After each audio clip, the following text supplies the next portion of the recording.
बिस्मिल्लाहिर्रहमानिर्रहीम। अस्सलाम वालेकुम दोस्तों, आज है 28 दिसंबर 2025। इस्लामाबाद कीनू मंडी। और जैसे कि आप लोगों को मालूम है, जब माल ज़्यादा होता है जी तो फिर रेट कम होता है। तो आज है माल ज़्यादा, तो देखते हैं जी कि कीनू क्या क्या रेट बिकता है जी, कितने दाने कितने का दे देते हैं जी। ये देख सकते हैं जी, माशाल्लाह ये 60 दाने हैं जी। और जनाब ये 60 दाने कितने के हैं? 7 दाना है जी, ये 800 का। वाला ये 80 दाना है। ये 80 दाने 60 है, 60 दाने 800 रुपये का। और ये कितने दाने? इसका भी 800 60 दाना है। 60 दाना, ये भी 800 है।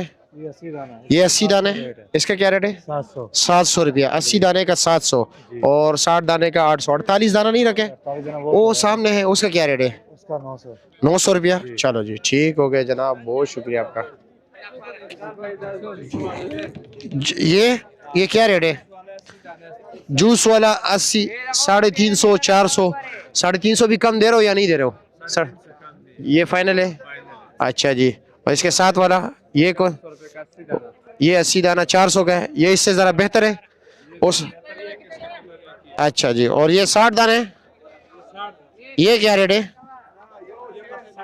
650 कुछ अच्छा जी, ठीक हो गया। 600 रुपये फाइनल है।